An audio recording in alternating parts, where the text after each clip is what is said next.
Hello, this is Jeff Vanderstelt, Executive Director of Saturate and host of the Saturate podcast. Saturate exists to serve and equip leaders to start and strengthen unified gospel city movements that lead to gospel saturation, to the end that every woman, man, and child has repeated opportunities to meet Jesus through his church on mission everywhere and every day.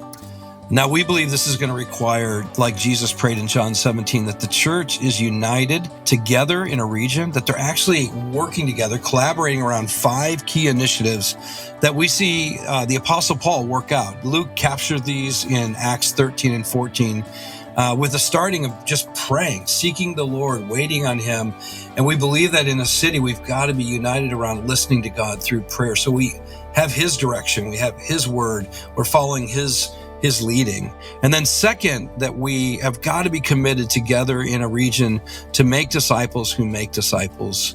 Third, that we're committed to emotional, spiritual, relational health of the leaders. And then fourth, that we're actually engaging and serving our city in ways that they can see the kingdom of God breaking in everyday ways and ways that demonstrate God's power and God's presence. And then last, that we're committed to start new churches or new kingdom expressions. That could be new nonprofits, new businesses, anything that embodies the previous 4 so that more and more people can meet Jesus every day. Now, today, we're going to be probably addressing 3 or 4 of those. Often I'll just hit on one with my guests, but because Jennie Allen is with us, and as you're going to hear more and more, she's living out a lot of what I just said in so many different spaces. She's a Bible teacher and author, and also a visionary behind the If Gathering. Presently, she's leading a new chapter as the founder and visionary of Gather 25, which is a 25-hour global prayer gathering. And, we've kind of been acquainted with each other, but more recently gotten to know each other. And I'm eager to share with you a little bit about how that relationship got started and some of the stuff that we're learning together. But Jennie, I'm just really, really thankful for you first. I'm also thankful that you're with us. So welcome to the Saturate podcast. So good to be here, Jeff. Yes, Jeff is my new best friend. I feel like God dropped you in my life, and I just had a lot of questions. I think I'd grown up in a part of the church where there wasn't a lot of emphasis on the idea of fivefold gifting and what does that look like. And so I reached out to Jeff because somebody said he's an expert on this. And I have learned so much in our very few calls together, but very long calls together, where I am pouring out my heart and trying to understand better how to steward the many not many gifts. That sounds arrogant, but just what all he's put in my life. I have a lot that I'm stewarding. And I feel like you've helped me so much understand myself better, understand how God's made me, and even just how to more wisely discern what to say and where to be and what to be doing. So I am so grateful for you, Jeff. It's such an honor to be with your people. So hi, all Jeff's people. It's great to be here with you. And I'm now one of your people as well. Oh, Jennie, it's so kind of you. It's funny because the guy that connected us is Grant Skelton, and he texts me and said, "Hey, I just had this interaction with Jennie, and she's asking about the fivefold, and I said she needs to talk to you." And so I think it was that same day I said, "Hey, give her my number. Let's get connected." And probably within 30 minutes or so, I can't even remember. It wasn't very long. So invasive. You were reaching out. Invasive term. I mean, don't give me anyone's poor number. I just, boom, call you. And we talked awesome. an hour and a half, but it was so helpful. And I just feel like the Lord is so kind to bring the right people into your life at the right time. And you are certainly one of those people. And I've really, I've really taken your advice to heart. I've done a lot of the things you've said to do, and it's worked. I really trust your leadership. And I have for a long time. And my husband and I are church planners originally. And so we watched the missional movement take shape and you helping lead that with Alan Hirsch. And we just watched all that and followed all that you all were doing. So it's great to finally be real friends. And yes. You were in Austin, right? When I came and spoke at Austin Verge. Stone? Yes. And at Verge? Yes. That was our home church. That church was a church plant that merged and became part of Austin Stone, which I think is a great story. I mean, just the fact that that's possible. And it really is still a healthy, thriving campus of the Austin Stone. And so we were hanging out with you guys back then. I don't think podcasts, but it was probably videos more than podcasts back then. I think it was video. Yep. A lot of video. Yep. But I don't think we had met personally, had we, until recently? No, we had never connected. So it was time. Well, it's funny, a little background story. I'm working on a new book, as I think I told you about, it's probably going to be called Gospel Through the Heart, subtitled Feeling Your Way to Jesus. But it's all about our emotions and our feelings. And someone said, hey, as you're working on that book, have you read Jennie's book? And I'm like, I didn't know she had a new book. And then they pointed me to your new book, Untangle Your Emotions, correct? Correct. Yeah. Well, that gave me the confidence to be your friend, because I think Grant said something like, he's reading your book right now, which is always such a compliment when someone you esteem is reading your book. So, thank you for that. And you're a good writer. Yeah. And I enjoyed it. And it was encouraging to hear somebody else writing about it. As you and I both have discussed, there's not enough done in that area, especially from a biblical perspective. And so it's exciting for me to be able to get around and recommend your book now to a lot of people. I've already recommended it to many people. And it's fun to be able to write as well. And hopefully our books actually complement each other well. So, I can't wait. So tell us about the book. First, let's start there. Yeah. Okay. So, that book, Untangle Your Emotions, sometimes you write out of your strength and your things that you are great at and you have a lot to say about, and other times you write out of weakness. And this was definitely the second. I was writing out of weakness. It was something that I didn't value. I would say even though I'm female and the stereotypes can be that females do value emotions and are emotional, I can be. I'm certainly passionate. But as far as feeling negative emotion, I didn't really have a high value for that. Didn't see a purpose, didn't see the good in going backwards and unpacking things in my life that had hurt me or been difficult. And until I was kind of forced to. And I walked through a really numb season after COVID and got into a little counseling group that had, of all things, it's like bragging. It's Kurt Thompson was our shepherd in our little small group. That's pretty good. I'm Kurt throughout the whole book, because my editor was like, Jennie, you really can't say Dr. Kurt Thompson. Nobody's going to relate to that you have Dr. Kurt Thompson as your small group counseling leader. Yeah, that's probably true. So anyway, I held it out to the end, but he was, and he really has had the most tremendous. I would not have written this book without his influence in my life. He really was patient with me. And I came into that group years ago now. I think we're 3 years in, and my arms were folded and I thought this was stupid. And I was there to see my friends and talk about leadership. We each were coming from a different sphere of leadership together. And yet I did have some really stuck places in my life. And I felt like I couldn't break through in those places. And so I was there wanting to grow without it costing me too much. But I share in the book that I really went for it. The first time I thought, I understand the assignment, share your guts out, cry, say what you're feeling. And I did it. And it was interesting. Everyone in the room responded, except for Kurt, exactly how I would have responded to them, which was correcting my theology, telling me that God isn't like that. Don't be mad at him. He loves you. All the right things.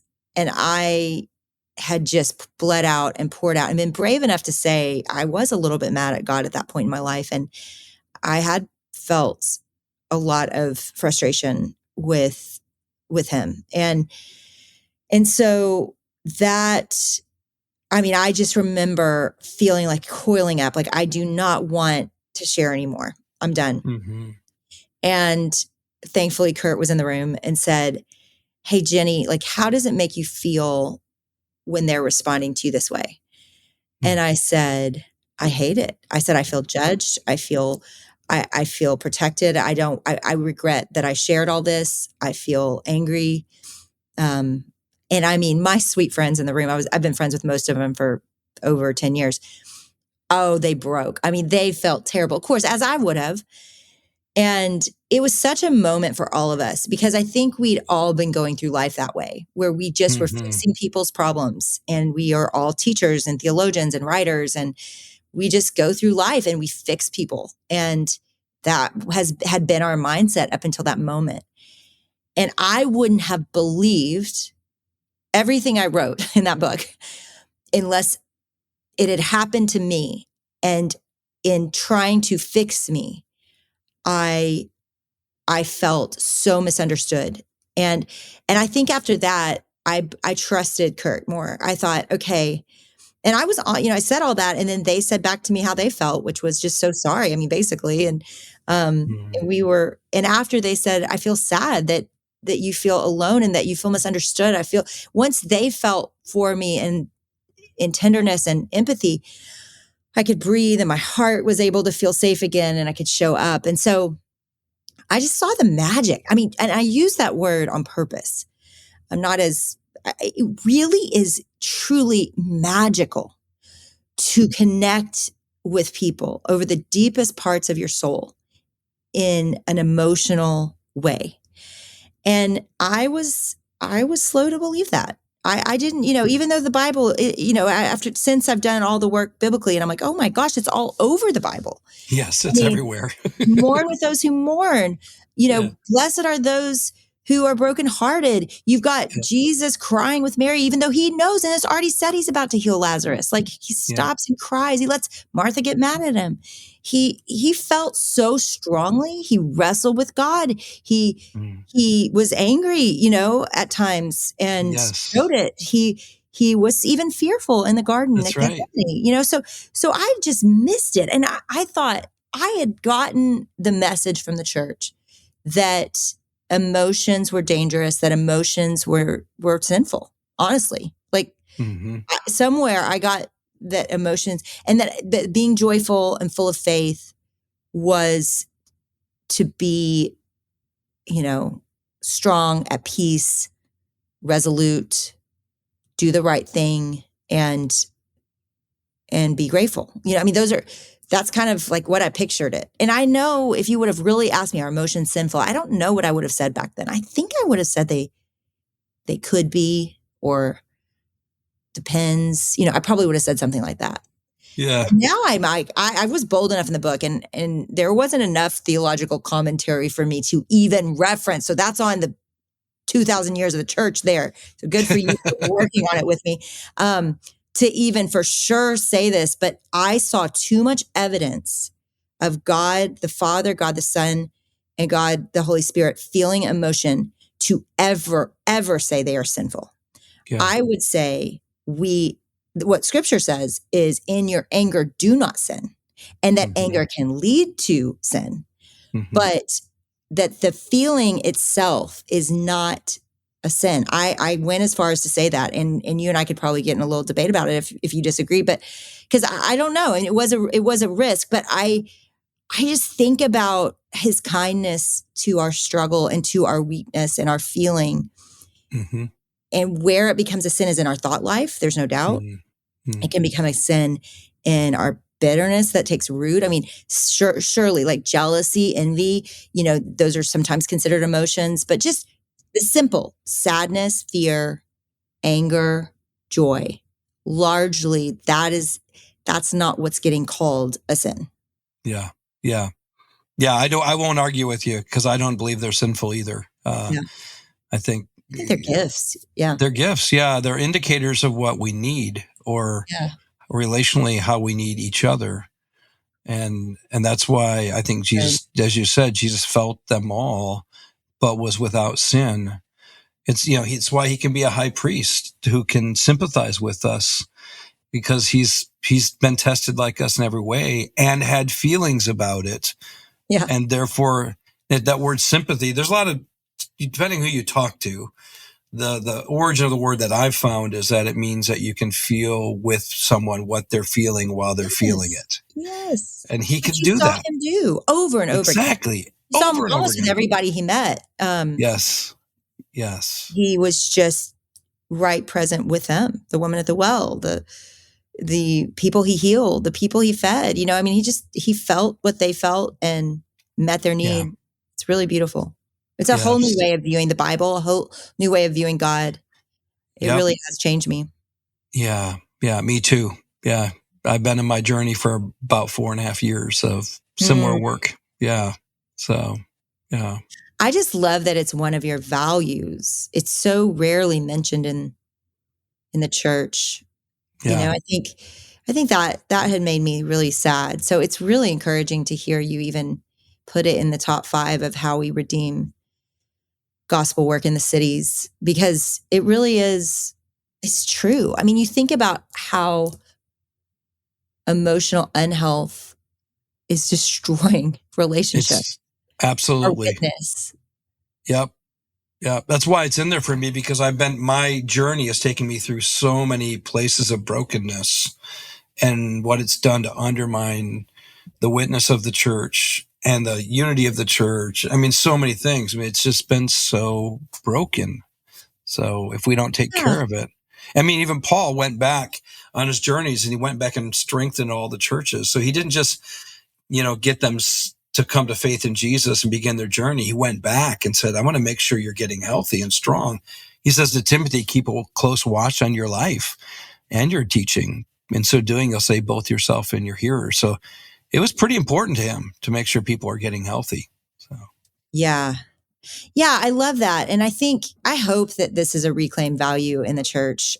I do believe we are at a place in the church that this just can't be ignored anymore. I mean, the emotional health is the issue, right? It's the issue of the day. It's the issue of most parents with their children. It's just everywhere. it And is. so I'm hopeful. Yes. I think there's a Yeah. desire there. And praise God for the wise counselors. I mean, that's ultimately where I had to find a lot of my education, was great books by like Chip Dodd. He wrote such fantastic work on this issue, and so many others. But yeah, it's a new day. It is a new day. In fact, I don't know if you know this. I don't think I've told you my story. It was when I hit a bit of a wall, not a bit of a wall, I hit a wall. And I've told our listeners about it already, but when my best friend took his life and it went really dark for me. It was actually, I don't know if you've ever heard of Tin Man Ministries. They used Chip's book. They reference I, Voice of the Heart. I know Tin Man. Yeah. I just Yeah. sat down with And some of their work so the other day. I thought it was fantastic. Yeah. do you know Phil Herndon at all? He worked very closely with Chip Dodd. No, I just So know the work. I just I think he's, have used some of their work. Yeah. yeah. Yeah. So that I was exposed to a similar kind of experience that you had with Kurt. Obviously different camps and different thoughts, but similar streams. And it was pretty remarkably transformative for me. And it's actually informed a lot of that stuff, but all those writers are informing this book that I am writing. So, Yeah. because as you Good. said, there's just not a lot of deep theology, biblical understanding of this. It's so desperately needed. Yeah. It's desperately needed. I'm so glad you're doing it. Can't wait to see Yeah. it. Yeah. Thank Yeah. you. Because Thank you. I think it does feel like a web, and we've just got to try a different way, right? The world is follow your heart and your emotions are everything, and finding happiness is all there is. But even Paul, I mean, just to give the world some grace, even Paul was like, Yeah. hey, if Christ isn't raised from the dead, eat and drink because tomorrow we die. Like go find your happiness, because That's of right. course they are, right? So that just is biblical for them to do that if they don't believe in it. That's But right. those of us that do, we've reacted to that mentality because we've seen so much destruction, as there would be, in Mm-hmm. just chasing your heart and your happiness. So we've just really swung the other way and believe that pragmatic thinking is how people's lives change, and how if people get their doctrine right. But then you're watching pastor after pastor fail. You're watching so much depression, anxiety in the church. So they're that are in healthy, doctrinally sound churches. So people are getting their doctrine right, and it's still what's missing, what's wrong. And I think that this is a whole thing, and finding wholeheartedness and finding healing. It just takes leaning into this part. Sure does. This helps you be integrated. It helps you live honest and known and at peace with God and other people. So one thing he's taught me, just as a practical thing for everybody listening, that I think is you could use tomorrow, is whenever you feel anything in a room. So I'll give you an example of my team. I had missed a staff retreat. That's a huge value for me. I've never missed a staff retreat before, but the schedule was so demanding this semester, and they didn't even tell me that I would have to miss it because there was just nowhere to put it that I could attend. But I began to just feel like I am letting them down, and I really withdrew. And I came back to the group, and I just remember feeling really insecure. And how do I defend this? They know I'm busy, but it just feels like I'm bailing on them. We're about a very big project right now. We're in the middle of it. And so I felt a lot of guilt and shame and anxiety around re-engaging. And I walk in, and I've just learned this, to go in and say what I feel. And I go into the staff meeting, and I'm there that day specifically to encourage everyone. So I am down that day. I'm anxious about that, and I'm anxious about some other things. And I walk in, and I was like, listen, part of me is watching God move and work everywhere I'm going. It's really special. And another big part of me is very anxious about what I feel because I wasn't here with you guys. And it was out of my control, but I still feel like you all were looking at me and feeling like I'm bailing. I just told them everything.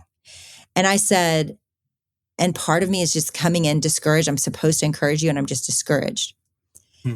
It was the best thing. Like the next 20 minutes, I had tears. They had tears. We said all the things. There was nothing not said. I had people reach out to me separately and say, I was frustrated, and I'm so grateful you shared everything you shared this morning. I shared, I didn't drum up something. It was very authentic. It was exactly what I was feeling in the moment. But it brought everybody back together. It brought them closer to me. And what it did for me was my anxiety goes down because I'm not pretending or posturing or coming in to give an encouraging message because that's what they've asked me to do, knowing good and well there's people frustrated. I said what I felt like was in the room, and I said what I felt about it. And I didn't put on them what they should feel or anything else. And I really didn't make a lot of excuses for it. I just said it disappointed me, and it's left me feeling vulnerable with you all because I feel on the outside and like I missed this. And I wonder if some of you might feel angry or frustrated with me too. That's in the back of my head. When you say all that, it's so powerful because you're not afraid anymore. You can actually deal with things. It's freeing. Everybody else goes, oh, I can feel something too, and have a down day. I think it was just this huge exhale. Yes. And that's just an example of like 2 weeks ago where I had some big feelings, but that's what I've learned is to integrate those feelings into connection and into these relationships and not be so afraid of them, but to show up honestly with them. Yeah. Yeah. Well, it's interesting because you quoted a portion of a text earlier, be angry and don't sin, and that what precedes that passage is Paul says, put away all falsehood, speak truthfully to one another, for we are members one of another. And then he says, be angry and do not sin. Don't let the sun go down on your anger. And I don't know how other people have heard that last part, but I used to hear that taught like, when you're having a fight, don't go to bed angry. It's like, no, that's not what that means. If it's bedtime and you're still angry, you might want to just go to sleep because you probably don't have energy anyway. Definitely a good rule in our house. That's right. But what it actually means is don't stuff it in the dark. Like, don't let the sun go down on it, which means don't put it in the dark. Don't put that anger in the dark or whatever other emotion you're feeling. Right. And Paul's like teaching on how to show up with your emotions, in such a way that we would go, we are members one of another, and we're getting true connection and true Yes. vulnerability. And that's what you described. It's like you actually get closer to one another when you show up with your true self. It's amazing. And you live more at peace. Yes. So I think so much of the energy I was burning in my life was like keeping one hand on all the feelings I might feel. I never knew if I was feeling them or not because I kept them so far down. And then out here, living my life, but there was one hand like tied down because I didn't want to feel that embarrassment or frustration because I needed to show up and I needed to deliver and I needed to lead the team and I didn't need to be distracted by what they feel about me and what I'm feeling and these insecurities. I need to just keep it down.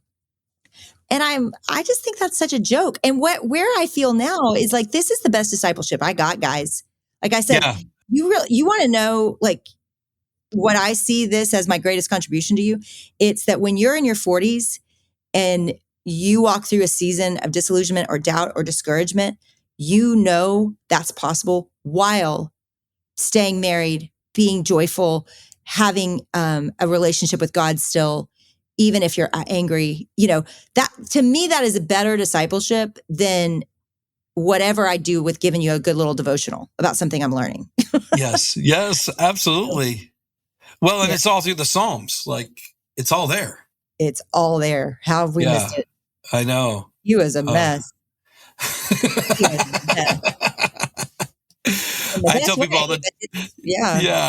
all the time now when I teach the Psalms don't always tell the truth about God or the person or even the world, but they do let you know that it's okay to show up just as you are before God, because that's what's going on, all the mess. Well, I'm learning to be more comfortable in the mess. And it's a way happier way to live. And we're doing things that are scary right now and big. And my heart is just peaceful most days. Mm. And I feel just excited for, what God's going to do and how he's going to provide. And I don't know. It's just, I think I would have, without this emotional health and integration that I've worked on for years, I think I would be not sleeping well. I would be very anxious. And instead, I just feel a lot of peace and joy. That's great. So there is a lot going on. Let's talk about some of the stuff that you're getting to experience. I think some of the stuff I love hearing about is what God's doing with the next generation, Gen Z, and some of the Unite work that you've been doing. Why don't you share a little bit about that? Yeah. So I guess about a year ago, my friend Tanya Pruitt asked me to come to speak at an event. She was taking a risky step of obedience and hosting in their arena. Her husband is a basketball coach there. And so she rented the arena and invited the student body to come. I mean, in partnership with so many students that were helping her recruit and invite people. But in my experience, when somebody says, I don't know how many people are coming, it's going to be an arena with 100 people. Like that's where we're going. And it didn't matter. I was in New York for something. I couldn't even be there. And I had just said no. And I think I said no 4 times. And she really felt like it was supposed to be me and my friend Jonathan Bakluda speaking that night. And eventually she made it where I could get there. And I said yes. And so we come, and I mean, an hour before it's half full already of students. And it was an incredible night. And what happened at the end of the night, though, is I think what began what today is spreading everywhere, which was after sharing the gospel, I come off stage and someone beside me that was a pastor said, "Oh, look at this." And they'd just gotten a text. And it was a girl that wanted to be baptized that night by her pastor. And so Tanya and I are scrambling. And what if we did baptism? I just go up and say, would anybody else want to be baptized? A bunch of people raise their hands. Thousands of students walked down to the pond half a mile away. And we turned on car lights and we were baptizing into the morning, hundreds of kids that night. And that made it onto the news. And then all of a sudden, students from all different campuses were calling. And so what's happened is student teams form and Tanya decides if it's the right place for us to go or not. And we've gone to now 11 colleges, and in every setting, dozens, not what am I saying? Hundreds. In fact, the last few have been 1,000 students come forward each week, thousands and thousands gathered, anywhere from 6 to 10,000 students in these secular colleges coming for a free event. And then we've been baptizing and doing confession. I mean, it really is just old things that work. I mean, we do confession, we preach against sin, we talk about surrendering to Jesus. They surrender to Jesus, and we baptize. Like it's really simple. I mean, people can't believe it. Like they're like, "This is all it is," and I'm like, "I know it's not. We're not like pulling out crazy stops. These are student-led events with great worship, but that's it, and super simple. And it's really been the most fun thing to see God move in this generation in the way that He is. But I really am curious and feel like it's just the beginning of things. We saw it start with Asbury, and it's not surprising it's starting with students, but I don't think it'll stop there. I mean, I was just in a prison a few weeks ago and shared the gospel. Las Vegas, maximum security, and the church has largely been kept out since COVID, and so there hasn't been a lot of events like this. And there were 100, almost 200 people in the room, and 90% of them stood up to receive Christ when I did a simple gospel message. And then we were baptizing in this little bitty, looked like a tube. It was so little, barely dunk them. And I mean, we baptized 110 of them. I mean, I just think there's a hunger for God right now. It's really beautiful. And I hope and pray it's not stopping at prisons and colleges. I hope and pray it moves to the church and moves to the cities. I don't know what that looks like. I just pray it happens, because all it is a desperation. They're just really desperate for God. Yes. Yeah, absolutely. I think that's key right there. Because I mean, one of the things I was going to ask is, like, so someone's listening and they're wanting this, they're desiring this, they're praying for this in their city. Like, what would you say to them? Well, I'd say, first of all, it's for sure not just happening with us. I mean, it's pretty cool. Like Ohio State, they got all their football players up there and they were baptizing and people are coming to Christ. I think go where people are desperate. I think that's the story. And where we aren't, God help us, Yes, please. And I was with a friend this morning who was praying for the election, and he had a funny prayer that I was like, don't pray it. But it was basically, God, may whatever will set the country, prepare the country for revival and make them hungry and desperate. Whatever would do that, would those events unfold? Wow. And I mean, we don't know what's ahead, but if this is the beginning of awakening, we can probably assume that before the gospel spreads, that desperation would spread. That's right. So I've just learned not to be afraid. Yeah. I mean, I've watched my friends in persecuted countries just with smiles on their faces, telling us how they're jealous that they didn't get stoned that week, because that means their church won't grow like their friends who's in the hospital. Yeah. Who just got rocks thrown at their head. Like, when you see that and you start to go, okay, maybe I have thought about all of this wrong. Because that generation, we've been so negative and hard on them. The reality is, we put phones and iPads in their hands at young ages. They're disconnected, they're isolated, they're addicted to many, many things. And now they're hungry for God. It's so simple when I'm there. It feels really simple. I mean, the stories I get from this kid at Arkansas, that I'll do these moments where they just meet with Jesus and they close their eyes and imagine Jesus is sitting across from them, and I want you to tell him whatever you need to tell him. And everybody's wiping tears. I mean, basically just leading them to pray. Like, it's not. That's right. But everybody's wiping tears. And that boy was like, I saw Jesus's face. Like, I saw it and he loved me. I mean, it was like, it's like that. It's not it's not complicated. Yeah. He thought Jesus hated him. He Mm. thought Jesus was disappointed in him. Mm. And in one moment of silence in an auditorium, he realizes that Jesus loves him. It's just, we've made everything so complicated, and we just miss the pure, simple gospel of he loves us, and Yeah. he's coming for us, and Yes. he's there, and he wants more for us, Mm. One of the things I've heard from you in a lot of our interactions, and sometimes we've had to remind each other of this too, but just the idea of getting out of the way and leading people to Jesus and letting Jesus do the work. Oh yeah, And you reminded me more of that than the other way, but that's cute. that's cute. That's, I was trying to be kind. well, I'm great with you just saying it. I mean, I called you, Jeff, for this, like, do I change my talk? And you said you felt like God was like, I don't think it matters what you do. And I couldn't agree more. And that really set me free. It wasn't even a reprimand. It was more like, oh yeah, great. I'm going to show up and do what I do. Yes.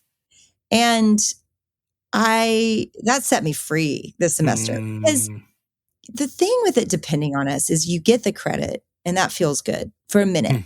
But then you also get the pressure. Yeah. And so I think I'm at a place in my life where I've had the credit. Like there have been a lot of things in my life that I've gotten the award, I've hit the list, I've done the things. Like I got the credit. And immediately after getting it, my soul still was spinning and chasing something, right? Yes. Ecclesiastes, it's the wind. You can run after the wind. Yeah. But I think at this point in my life, more and more, I'm like, okay, well, what's cool about not getting credit and it not being about you and what you're doing and your giftedness and how special you are or whatever is you get to like feel like a participant, and you get to feel like God's doing it as much for you as he is for all those kids. And I feel like that. I feel like the kid on the front row. I mean, I know I'm up there with a microphone, but I literally feel like giddy the whole night, every time. And like, I can't believe I get to be here, and I can't believe I get to see this. And it just feels so much more fun. And we're just doing old things. It's not fancy. And I love that God uses that. And so for everybody listening, you asked me that question, like, what about them? I just think, believe God that he could, and don't go for the obvious. You think of that parable where he's got this big table and nobody's coming. And that's how I picture a revival right now. Where's the church? Prisoners are coming. The 18-year-olds are coming. The drug addicts are coming. Yeah. Where's the church? Yeah. But it says, okay, well, go out and compel them to come on the highways, everywhere in the bushes. Like, just go get them. Just the people out there. Like, just go get them, bring them into this great meal. And I feel like I just think, do we have to suffer more? Like, when is the church going to want God like this, like they want God, I don't know the answer to that. Well, one thing I want to make sure we don't discount is some of your journey. I mean, the stuff you did go through a dark season, and you and your husband, and you also started to learn to show up honestly with your real self and your relationships. But I think that affects how you bring the good news of the gospel to a group of students, because there's a vulnerability, there's a transparency. And that always precedes responsiveness to the gospel, is that I know I have need. I'm not going to hide it. Well, and I think that's where you've helped me, because for so long I saw it as my weakness. I think you're right. I think like the thing I do is struggle in front of people, and I'm not afraid to do that and to fight for them and whatever that looks like. And it might mean letting go of something more impressive to do what I think needs to be done, which you and I've talked a lot about. Yeah. And I think, and that makes me happy because, or today it does, sitting here with you, because I do think people walk out and don't remember my name. Like, I don't know that I don't think those students are like following me. Like, I don't think there's that kind of reaction. Right. I really think they walk out, or JP, I think people walk out and are like, Jesus. Yes, that's right. And That's right. I love that. Yes. And I don't know how my publisher will feel that I've spent so much time with this, and I don't know that it sold a book or helped anything. They're so supportive. They're so supportive. But I, it's just, I don't know. It just reminds me of like the early church and going to the crazy people and saying, you want God? You want God? Okay, let's go. It's just, there's something really pure and simple about it. Absolutely. Yeah. But yes, our struggle. I mean, we just keep struggling. I don't think it's a past tense thing. We are strugglers, but we do it better and better. And I mean, I'm really in love with my husband. We are for each other. Our family is close. We have mostly grown kids that love Jesus, and we fight for each other. So I'm proud of like how we struggle, but I do feel like it, for sure, the banner over my day is trying to struggle well. Yeah. Well, we're in good company because that was like Jacob's name, right? When Israel, he gets changed to Israel, one who struggles with God. So there we go. Yep. Yes. Yeah. Lots of that. Yes. Hey, I don't want to miss out on just what's coming with Gather 25. I mean, you mentioned stuff you're aware of in the world. I know you're getting more and more connected to what's going on globally. Tell us a little bit about that. What is it?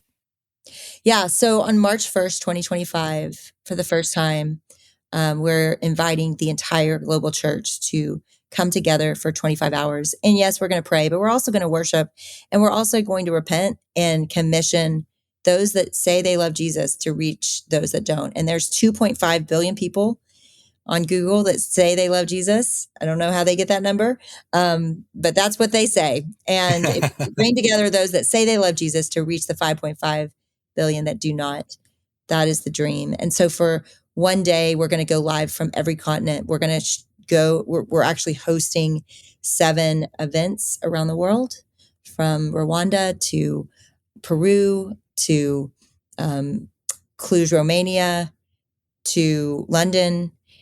And we're going to show all, New Zealand, the US, we're going to show in all of these places what God is doing in that continent and the way that he's moving. It's going to blow people's minds. In the south part of India, there's a church there that grew from 25 people to 400,000 people. We're talking about a persecuted country. People walk for 10 miles, sometimes more, to this church. And we're going to follow them walking to church, their feet. And we're going to see them get to this building that holds tens of thousands of people, a huge warehouse. And they have to put their shoes in a locker to walk the near mile to the back of the church.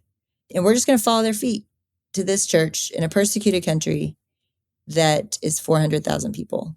And when you ask Pastor Satish, like, how does a church grow from 25 to 400,000? He's so humble. He's like, how do you explain how God parted the Red Sea? And you just can't believe it. Like, you think the church is shrinking. It's not. It's thriving. And candidly, the more persecuted the place, the more it thrives. Yes. And we're going to chase all that down. But it's also thriving in places like London and Paris. I mean, we've got these little guys in London. Some of them probably your friends, like Al Gordon and Stephen Foster and all these Anglicans and other things in the middle of London, that they're watching revival. Now, they won't call it that because Stephen Foster leads the church where George Whitefield preached. So he won't call it that because he's like, well, hundreds of thousands of people haven't come to Christ. And I'm like, well, okay, but you have people that won't leave. Like you had students from Oxford that literally will not leave the building. Even though the service was over at 10 p.m., they're staying through the night to pray and worship. And at 3 a.m., they're dancing and singing. It looks like as all over the building. And these are Anglicans. Like these aren't. Like, so we're going to show all this, and we're going to get it. And you're going to everybody's going to just love it, and they're not going to believe it. I mean, this morning I was on the phone with a deacon in the Catholic Church in LA who was telling me we're going to do this call with this guy who's like a skateboarder. He's a priest and a skateboarder in the Bronx. And they have this little gathering of people that are reaching the Bronx with the gospel. They're just taking the gospel. And we just have such a limited view of like what God can do and how he does it. And these words have to be attached. And I'm like, yes, I graduated a very conservative seminary. I go and attend a very conservative church. I would just say that for 25 hours, watch and see what God is doing, because you cannot deny in these situations it's the Lord. Yes. And it's not, there's things about it that are the same, where revival is spreading around the world and it feels very similar. Mm-hmm. And then there's things that are completely different and about every situation. And so we're just going to do that together. We're going to hear some of the best teaching in the world. We're going to worship. We're going to pray. And we're going to just see what God does. But I'm so excited about it. You can host from anywhere you are. We're hoping for lots of churches. We have 4,000 groups already signed up to host. And we just announced it recently. So our hope is 50,000 to 100,000 events happening around the world at the same time.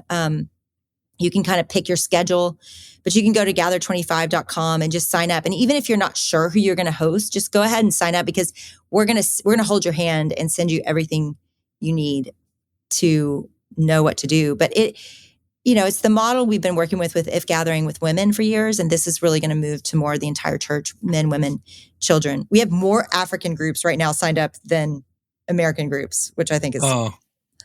I'm not surprised. Surprised. I know. Yes. It's spreading like wildfire over there. So it'll be fun. And what's been so rewarding is just getting to each of these continents and hearing their stories, and really coming as an American and saying, we want you to host the world. Like, we're giving you the mic to host the world. Who do you want? Who do you trust to speak that would represent your continent? And they're the ones programming it. And it's just been so beautiful to see their just excitement to host the world, because there is so much happening in Asia, in Africa, in Europe, and they're ready to tell the world, and the world's ready to hear it. I mean, the church is, when I post these baptisms in prisons or colleges, people go nuts. They're really going to go nuts when they see it in persecuted countries, and the ways that God is moving in places you just think for sure the gospel is not there and not moving, like Paris. I mean, it's wild. So here we go. It's going to be fun. Totally overwhelming. I'm so, our team is just working around the clock, and it won't be enough, but we'll pull this thing off. God will pull this thing off. He is. Yes. It's fish and loaves, and it's happening. Yes. Oh, I'm so excited about it. What's the date again? I want to make sure we don't miss the date. March 1st, 2025. And the best thing you can do is go to gather25.com and give us your information. And the best thing you can do is click, I'm interested in hosting a group. And the reason that is because then we send you way more material. So the average person that's going to sign up, that's great. We'll send you a link and you can watch it. But if you even think I might have a small group in my home, we're going to send you so much more material if you sign up to host a group. That's so good. All right.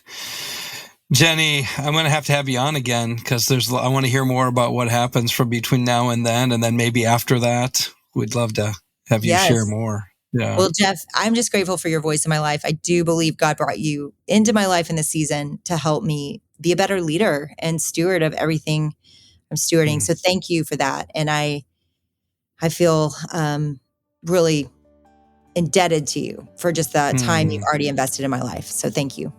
Thank you so much. Well, that was so encouraging. So thankful for Jennie's voice. Thankful for what God is doing in and through her and her whole team with the If Gathering and Gather 25. I hope you'll take advantage of that. You'll check into that. I would love to see as many churches as possible be a part of that. And yeah, I also encourage you to check out the works that she's created. She's a good writer, got some really great content. I trust it'll serve you really well. And this week is Thanksgiving week, so I just want to encourage you to look around, pay attention, give thanks, take time with people you love to highlight what you see God doing, what you've experienced Him doing in your life, in your community around you. There was so much to thank Him for, and so many reasons to acknowledge His power and presence and ongoing provision in our lives. So I want to take a moment to thank God for you, our listeners, and those who support us through prayer and giving and just engaging in the content, engaging in the mission. I'm thankful for every one of you that's faithfully pursuing Jesus, desiring to see Him work in and through their life and bring gospel saturation to the places where you live, work, learn, and play. So big, hearty thank you from myself and the entire Saturate team for the way you've engaged the work of Jesus where you live, work, learn, and play.